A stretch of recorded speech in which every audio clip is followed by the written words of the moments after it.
New York's LaGuardia Airport, mid-afternoon.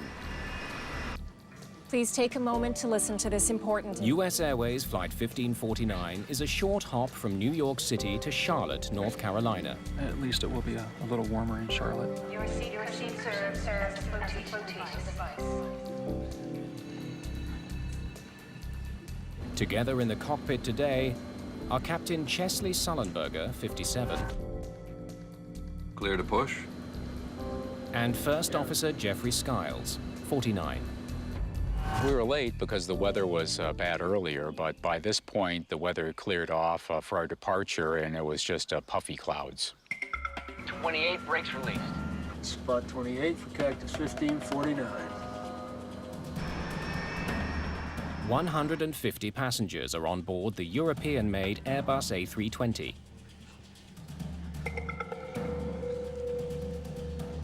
Businessman Clay Presley is on his way home to Charlotte. I arrived at the airport at LaGuardia. It was very cold. It had been snowing a little bit that day, and we had a storm coming in, so we wanted to make sure we made that flight and weren't hung up or delayed on some later flights. The crew flew in an hour earlier from Charlotte, with Sullenberger at the controls. Your brakes, your aircraft.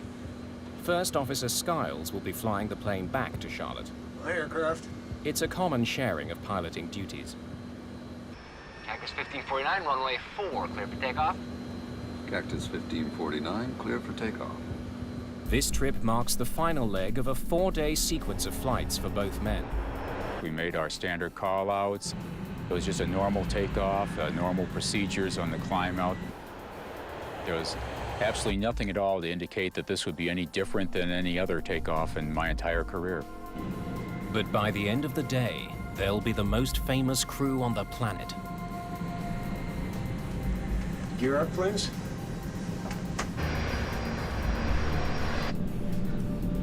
Gear up. Patrick Harton is one of the controllers handling traffic out of LaGuardia today. He has one of the most stressful jobs in the world. When I sit down in front of a radar, I'm responsible for every person on every airplane under my control. And I take that responsibility very seriously. Cactus 1549, New York departure, radar contact. Climb and maintain 15,000. The flight will climb northeast out of LaGuardia, and then begin a slow turn south towards Charlotte. I think I had about 3 or 4 airplanes on my frequency at that time. And it was just a normal departure. You know, it was just another flight that I've handled a million times. Riding the thrust of 2 General Electric engines, the aircraft powers into the sky. Cactus 1549, 700, climbing 5,000. What a view of the Hudson today. Yeah. After takeoff, checklist complete. Flight 1549 is traveling at almost 400 kilometers an hour. It's been in the air for just a minute and a half. I caught something out of the corner of my eye, and slightly to our right, but still ahead of us, was a line of birds. And they were very, very close, too close for us to maneuver around. And that fast, we were just on top of them. You can just feel the power of the plane going forward. And then all of a sudden, there was this gigantic boom. It seemed like it stopped in midair, like you hit a brick wall. And then all of a sudden, somebody said, "The left engine's on fire." Uh-oh. Before we could even assess the situation, We got one roll, both of them rolling back. both engines rolled back to idle. Ignition start. Just 13 seconds after their problems began, Sullenberger takes control of the struggling plane. My aircraft. Your aircraft. Get the QRH. Loss of thrust in both engines. The QRH, or Quick Reference Handbook, is a step-by-step guide to dealing with emergencies. Mayday, mayday, mayday. This is Cactus 1549. Hit birds. We've lost thrust in both engines. We're turning back towards LaGuardia. When a pilot says Mayday or declares an emergency, you go from a focus state to a hyper-focus state. You just focus in on the emergency itself and, figure out the solution to the problem. Okay, you need to return to LaGuardia. Turn left, heading 220. 220. All of a sudden, there was a smell that came through the cabin. Something's burning. If fuel remaining, engine mode selector, ignition. What I'm thinking, though, at this point is that, you know, we're just going to have to restart an engine. Thrust levers, confirm idle. Idle? The procedure is to try to restart the engines, and I always had faith we could do that. Airspeed optimum relay, 300 knots. We don't have that. We don't. Okay, Cactus 1549, if we can get it for you, want to try and land on runway 13. We're unable. The conversations with Captain Sullenberger were very short and to the point, which was very appropriate for the emergency. There was a lot going on and wasn't much time to handle it. When Captain Sullenberger simply said unable, it didn't bother me. I mean, he had his hands full flying the airplane, and I understood that. So my job is just to move on to the next option. All right, Cactus 1549, it's going to be traffic for runway 31. Unable. Harton still wants the jet to return to LaGuardia, but Flight 1549 is now just 1,400 feet above the ground. Cactus 1549, runway 4 is available if you want to make left traffic runway 4. I'm not sure we can make any runway. What's to our right? Anything in New Jersey, Teterboro? Okay, yeah, off to your right side is Teterboro Airport. You want to try to go to Teterboro? Teterboro is a small airport on the New Jersey side of the Hudson River, but it's several kilometers away. And without their engines, Flight 1549 is dropping fast. You want to try to go to Teterboro? Yes. When the air traffic controller pointed out Teterboro, I looked at it and I stopped, and I was kind of concerned that he was actually going to try for it. I didn't think we could make it. So you're sitting there very quietly. People are anxiously waiting for information, and they wanted reassurance that things were going to be okay. You could hear the microphone come on. This is the captain. We're hoping he was going to say, I've got this under control, we're going to be okay, we're going to make it, we're going to turn around and go back and land. That's what you were hoping to hear. Brace for impact.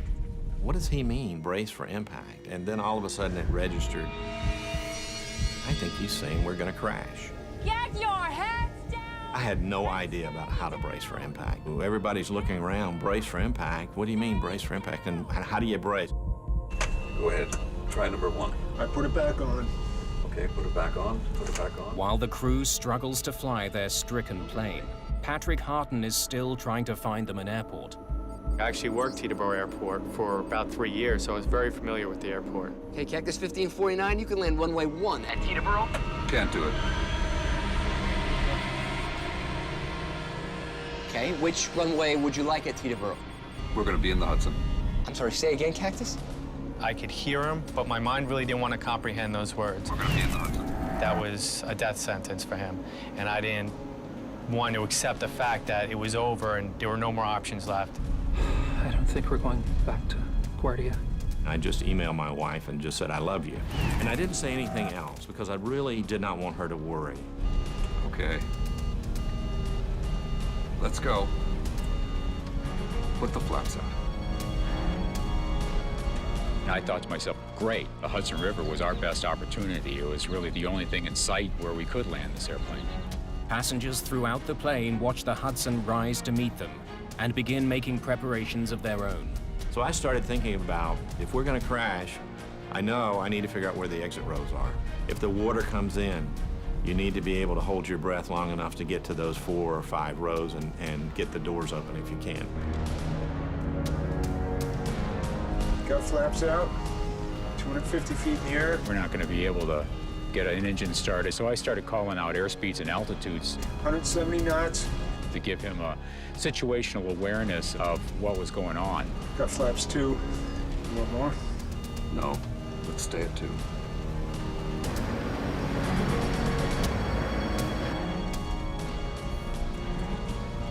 Got any ideas? Actually, not. We were so focused on what we were doing, and I always thought it would work out.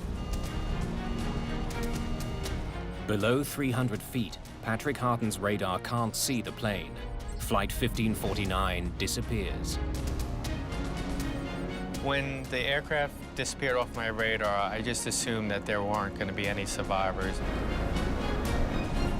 In the cabin, the passengers prepare for the inevitable. All the passengers really started kind of pulling together, and somebody yelled out as we were going down, Be ready at the doors. The folks at the door says, we're ready. I was just scared to death. We're going to brace.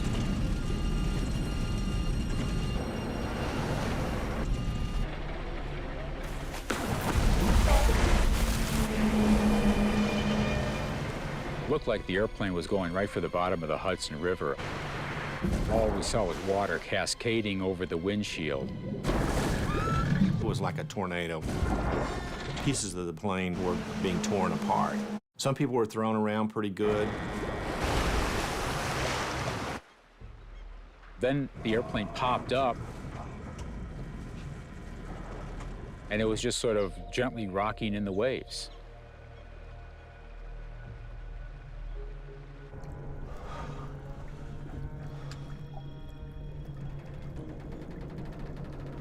We all just sat there. We were all in shock, and we were waiting for what's next. US Airways Flight 1549 was in the air for just 5 minutes and 8 seconds. Having made a remarkable landing, the passengers and crew now face a new danger. The plane is leaking. The ice-cold water of the Hudson is pouring into the cabin.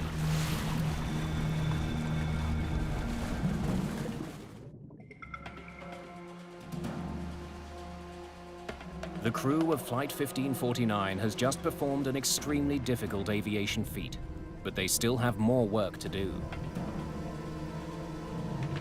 Captain Sullenberger heads for the cabin, while First Officer Skiles shuts down the plane. I stayed behind and did the evacuation checklist, and so it was probably about 45 seconds before I actually went back myself in the cabin after we landed. In an instant, the $75 million plane has become an unlikely boat floating down the Hudson River. It's now filling with freezing water. That water was cold. It was very cold, so your feet are freezing. People came to their senses and they said, get the doors open, get the doors open. At air traffic control, Patrick Harton has no idea the plane even made it down safely. I didn't think anyone could survive a water landing like that. They got me off position because I was obviously in no condition to work traffic anymore. Harton is led to his union office. Despite his ordeal, protocol demands he recount his version of events. I really didn't want to speak to anyone. I just wanted to kind of hide under a rock. I needed my wife to know what had happened, but I knew I couldn't talk to her because I was pretty much in a fragile state and I didn't want to break down. So I sent her a simple text message. I said, had a crash, I'm not okay, can't talk now.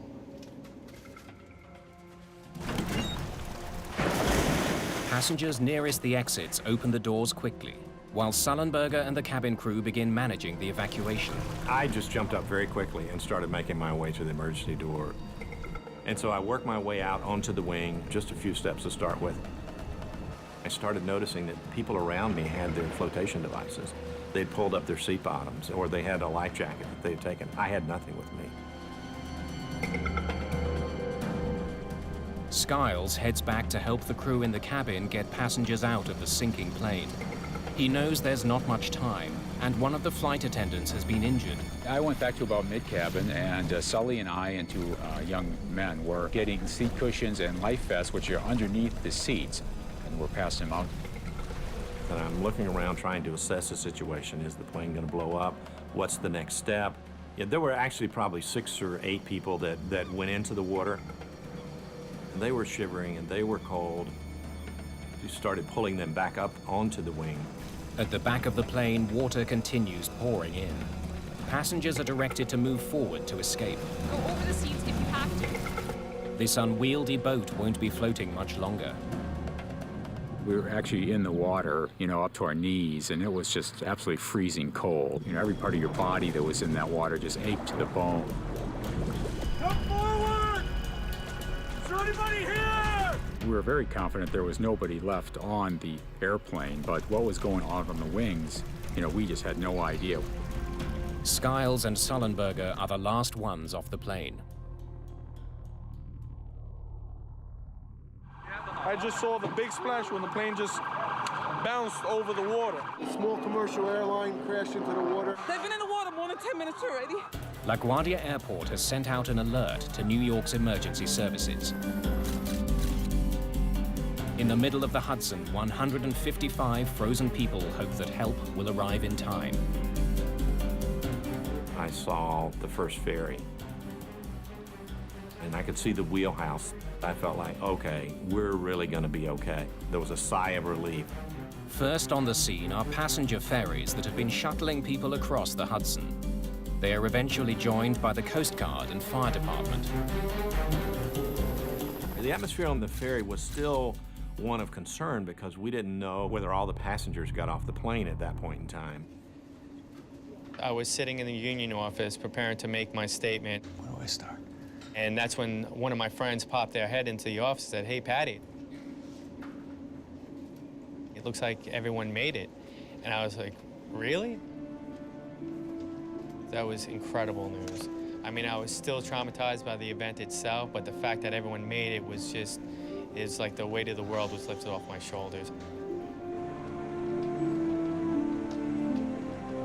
The entire nation looks on as every single passenger and the entire crew of Flight 1549 is brought to safety.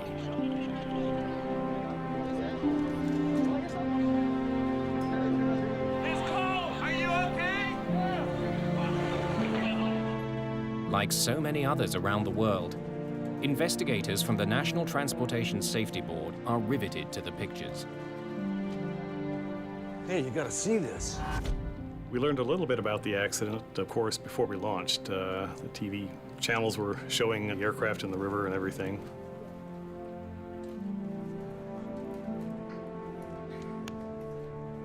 All agree that the landing is extraordinary. I think it's a miracle, and very blessed to walk away. I reached over to Captain Sully and just said, "I just want you to know you saved my life and everyone's lives here." In my mind, we were dead, and every one of us came out of that alive. It's a miracle. By evening, the plane is almost completely underwater. The current is pushing it towards the edge of the river. The aircraft was tied up against the pier, and we went down to look at it to see what we were up against, of course. But we can't do much at night. NTSB investigator Harold Reichel arrives on the scene. The water was dark, of course. We just saw the tail and most of the fuselage, and one of the wings was underneath the water. We knew it was going to be quite difficult to get it, A, out of the water, and then B, to a place where we could examine the components of the airplane in a more controlled manner. For investigators, it's an unusual situation. Normally, their main task is to uncover the cause of a crash. With Flight 1549, the cause seems obvious. Birds. The original Mayday call was clear. Mayday, Mayday, Mayday. This is Cactus 1549. Hit birds. We've lost thrust in both engines. We're turning back towards LaGuardia. Okay, you need to come back. The crew reported that they hit several birds shortly after takeoff. I think everybody realized that a bird strike had occurred. What people didn't know was what kind of birds brought the aircraft down, whether it might have been a combination of a bird strike plus something else, whether the crew acted and flew the aircraft as they should have. My aircraft. Your aircraft. Get the QRH. U.S. Airways pilot made an incredibly skillful emergency landing in the Hudson River. Investigators want to interview both pilots, but their sudden fame makes them hard to get to. It became a little bit more difficult than usual to A, locate the flight crew, and then B, to talk to them. They were instant heroes.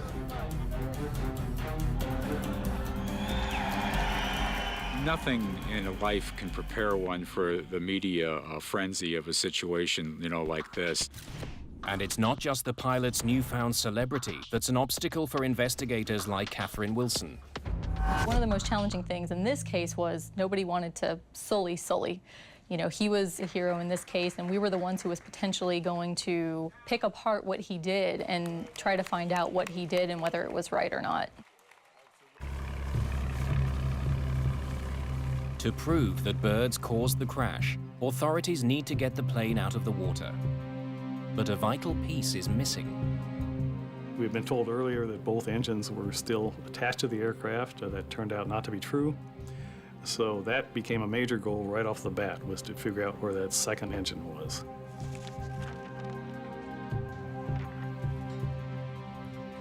We didn't know exactly where it was. Let's focus on this area. But we had films of the aircraft actually touching down, and we could cross-reference different things. We used some side-scanning sonar that gave us a very clear picture of the bottom.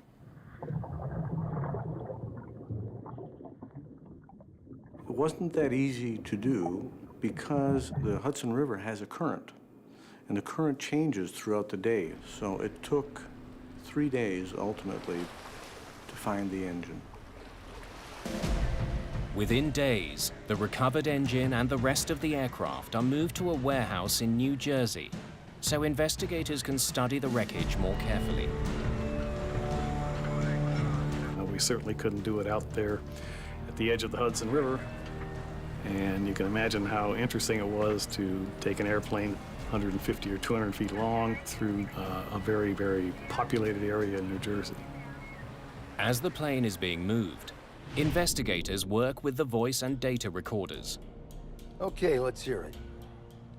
Which were in the most damaged part of the plane, the tail.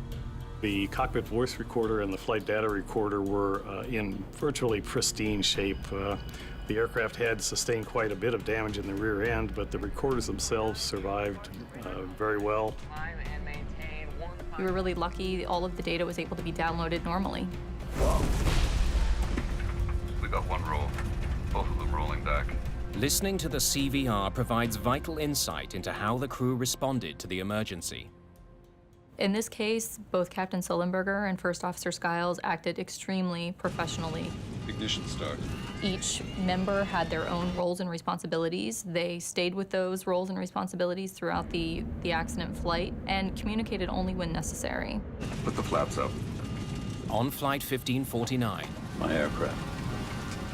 it took just seconds for the crew to each assume their individual responsibilities. Part of the reason they handled the emergency so well was that Jeffrey Skiles had only just finished his Airbus training. This was my first trip out as a regular line pilot in the Airbus A320. It literally was right out of training. And the benefit of that was that he knew exactly the checklist to turn to, and that's exactly what he did. Fuel remaining, engine mode selector, ignition. Crews are highly trained in emergency procedures, and the main thing is to follow procedures in this instance, and that's exactly what First Officer Skiles did by grabbing the quick reference handbook and turning to the appropriate checklist. But as investigators examine the checklist for restarting this plane's engines, they make a troubling discovery. It was assembled for an event that occurred 20,000 feet in the air, where a crew would have plenty of time to slowly and carefully go through a 3-page checklist, the end of which was, how do we ditch the airplane? So it was a 3-page checklist, and really, I only got to about the page and a half through this checklist in the time that we had. Airspeed optimum relay. The crew spent a lot of time trying to restart the engines when they could have been focusing on preparing the airplane for the ditching. 300 knots. You don't have that. We don't. Overly complicated checklists have played a role in deadly plane crashes in the past. In 1998, a fire broke out on board a Swissair passenger jet. The checklist the crew used for that situation would have taken them up to half an hour to complete. It's a half hour they didn't have.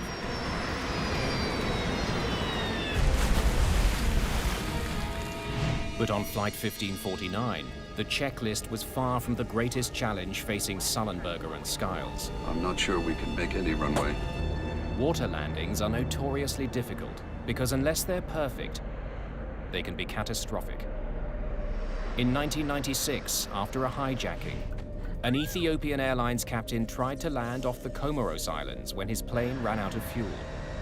His left wing hit the water first, causing the plane to cartwheel. It was ripped to pieces. Of the 175 people on board, only 50 survived.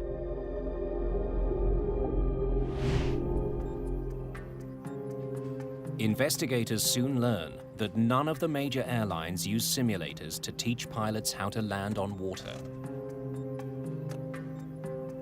Training for ditching in a simulator is very difficult. We don't have the models to accurately simulate what an airplane would do when it touches down on water. Given the rarity of this type of event, it would be very difficult to justify training pilots for this type of event. But even without ever going through a simulation, Captain Sullenberger got almost everything right. He kept the nose up and wings level. He let the tail hit the water first, slowing the jet down enough so that it survived the impact. Nice flying. NTSB investigators turned to their own simulation to answer a vital question. This is the captain. Did Sullenberger have to land in the Hudson? Brace for impact. Or could he have made it to a runway? Mayday, Mayday, Mayday. This is Cactus 1549. Hit birds. Investigators studied Chesley Sullenberger and Jeffrey Skiles' actions in the moments after their plane collided with birds. Ignition. We wanted to know, did the pilots do the right thing? So what we did in the simulator was we tested exactly that. Was there enough energy to make it back to LaGuardia? And what we found was that about 50% of the time we were able to make it back to the airport. But when a 35-second delay is imposed after the bird strike to account for the crew's attempt to restart the engines, all of the simulator pilots crash before reaching the runway. When we took into consideration the decision-making process that Captain Sullenberger went through, we realized that it was not possible to make it back to the airport. Cactus 1549, runway 4 is available. There's no doubt. We're going to be in the Hudson. Putting the plane in the Hudson was the right call. Sullenberger didn't have enough altitude to glide to either LaGuardia or Teterboro airports. Got one roll. Both of them rolling back. The investigators also discover that Sullenberger made a decision that wasn't at the top of the checklist, one that was critical to the survival of everyone on board. I'm starting the APU.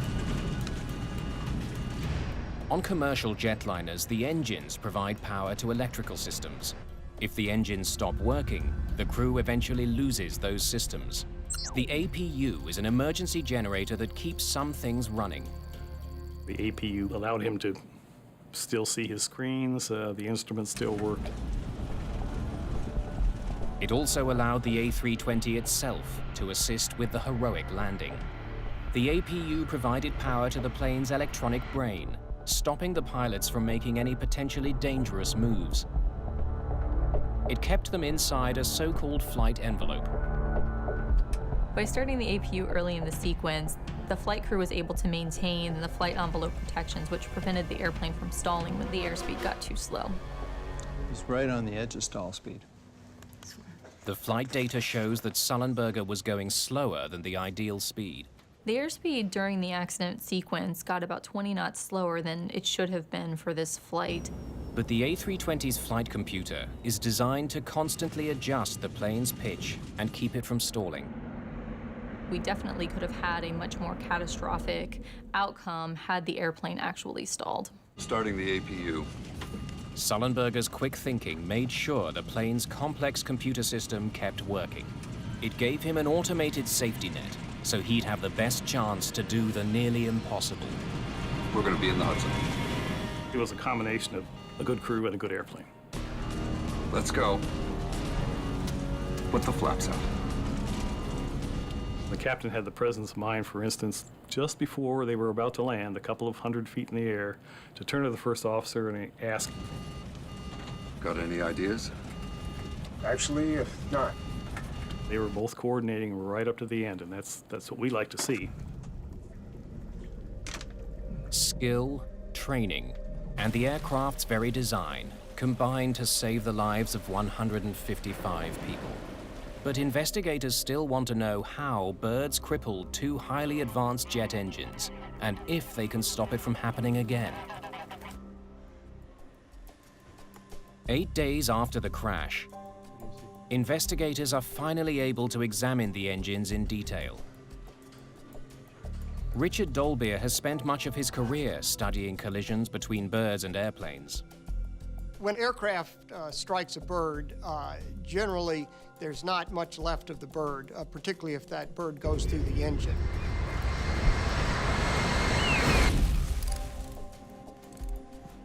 The engines are analyzed piece by piece to try and figure out exactly what happened 3,000 feet above New York.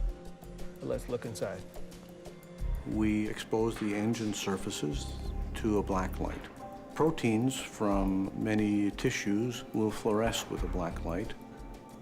Much of the tissue was already gone, but many of the proteins stayed on the surfaces of the engine. Look at that. Deep in the right engine, investigators find about a cup of charred remains.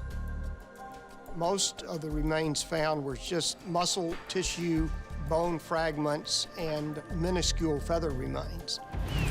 I was able to find about 29 samples in one engine and 14 in the other. But the engines aren't the only part of the plane that's been damaged. Birds. The aircraft hit many birds. So we found evidence on the wings and on the flaps and on the fuselage, but the plane can still fly when that occurs.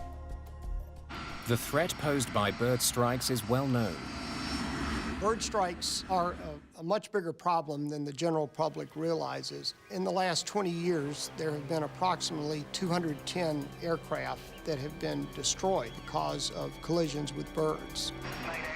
This Boeing 757 ingested a crow while taking off from Manchester, England, later landing safely. In 2008 alone, there were 4 dramatic accidents.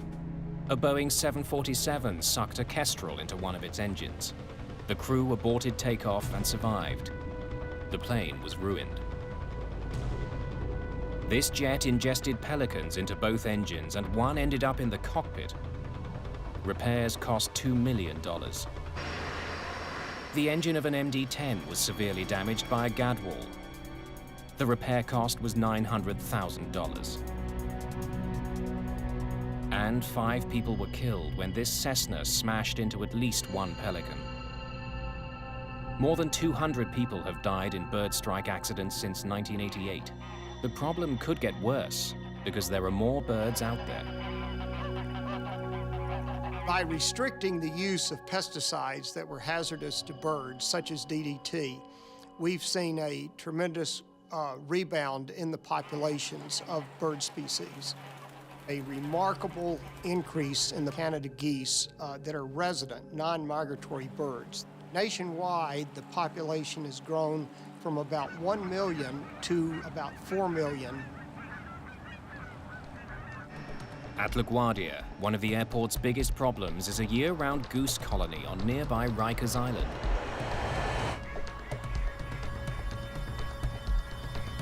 From the year 2002 to 2004, there were 8 Canada goose strikes at LaGuardia Airport. It involved birds either on the airport or right off of the airport. One of those strikes almost caused a plane to crash, and it was a very close call. For the past several years, airport officials have rounded up hundreds of geese from Rikers Island and euthanized them. It's controversial, but should be effective. So, where did these birds come from? If the geese that hit US Airways Flight 1549 were local, they can be controlled. Investigators need to know more about them. The remains that we did find were so small that we couldn't really tell what type of birds. We enlisted the help of the Smithsonian Institution. They can take remains, even very small remains, small pieces of feathers or flesh or whatever, and they can identify them. The hope is that DNA analysis of the remains will not only confirm the bird's species, but also offer clues as to where they came from.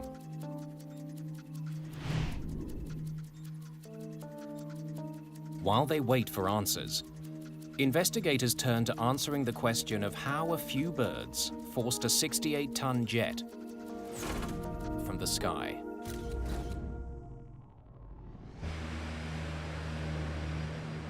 Before they can be used in a passenger jet, engines undergo rigorous testing to prove they can perform under extreme conditions. The tests include ingesting frozen bird carcasses.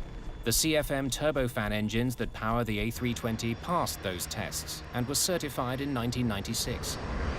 The large bird test required for the CFM engine is shooting a 4-pound bird from an air cannon into the engine, which is running at near full power. To pass, the engines don't have to keep running. They only have to stay together, which they did on Sullenberger's plane. Well, the engines did not experience what we call uncontained failures. No large chunks of fan blades or anything flew out through the cowls to hurt people inside the airplane. Fan blades are always the most interesting part to look at, and they often tell quite a story. A series of fan blades throughout the engine compress incoming air until it's ignited in the core, creating thrust. Ingested birds can wreak havoc on this process. When a fan blade of an engine fails, it causes a lot of continuing damage. In this particular case, all the fan blades were there. They suffered severe damage, but none were broken. An analysis of the engines shows that while the primary fan blades survived the impact, the delicate machinery inside the cores of both engines did not. Uh-oh. We got one roll, both of them rolling back. Once we went into the engine itself, into the core, we determined that there was significant damage. When a bird gets ingested into the core, it is such a large mass compared to these blades that it does a lot of damage to them. The birds ingested into Flight 1549. Mayday, Mayday, Mayday. This is Cactus 1549. Ripped apart the engine's compressors. Metal shards from these broken compressors were sucked deep into the cores of both engines, shutting them down. We've hit birds, we've lost thrust in both engines.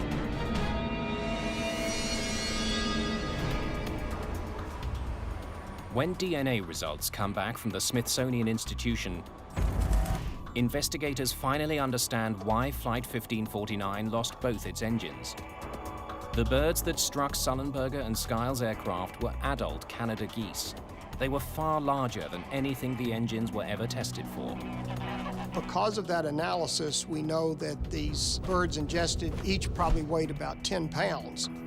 The tests also confirmed that as many as 4 large birds had hit Flight 1549's engines. It was simply too much for them to handle. Rarely do birds get ingested into the core of the engine. Rarely does an engine ingest the bird and then stop running completely. That's a very rare event. Ignition start. What makes this one even rarer is that both engines ingested birds and both shut down. We're going to be in the Hudson. The DNA test also proves that the geese involved in this accident were not the local geese that LaGuardia has worked so hard to manage. These were geese that had been in northern Canada during the preceding summer. They were migratory geese. The collision between the migrating geese and Flight 1549 happened 7 kilometers from the airport. It means that none of the existing programs for reducing the number of birds would have prevented the collision. It also means that what happened to that flight could happen again, unless a way can be found to keep birds and planes apart. Romeo Whiskey 2-1, radar contact, Walsh report 20 DME southeast Melville. Every year, about 2 million planes pass over New York's airspace. Most people do not appreciate the problems that birds can cause to aircraft. They don't realize how a small, seemingly insignificant organism in relation to the size of an aircraft can cause these kinds of catastrophic failures. The airline industry needs to find solutions to bird strikes. Placing screens in front of the engines is one of the most obvious answers, but there are serious drawbacks. Screens can fall off, screens can break, and then they would be ingested into the engine, causing similar damage or more catastrophic damage. Screens can also introduce turbulence to the airflow, which can starve the engines of air, causing them to fail. Winter weather is also a serious problem for engine screens. A screen is a perfect ice builder, and it will accrete ice very quickly in icing conditions. A more promising solution is already being tested in several American cities, including New York. At John F. Kennedy Airport, specialized radar is sweeping the skies looking for birds near planes. Most airports are equipped with radar that sends out radio waves that simply bounce off objects in the sky. Typically, only large objects are seen, and most of this information isn't passed along to air traffic controllers. The fact is that their scopes would be cluttered with things. Tall masts from ships, for instance, would pop up on their radar as low targets. The clutter, in fact, would interfere with air traffic control, and that's not a good thing. But now, finely calibrated avian radar is being tested at JFK. It can distinguish items the size of hummingbirds. If any birds are detected moving through flight paths, crews could be alerted. I would love to see bird radar technology. The key would be how to incorporate that without increasing workload to an already stressed controller. Tests continue, but widespread use of avian radar is still years away. Cactus 1549, runway 4, clear for takeoff. Cactus 1549, clear for takeoff. Until then, collisions between birds and planes will continue.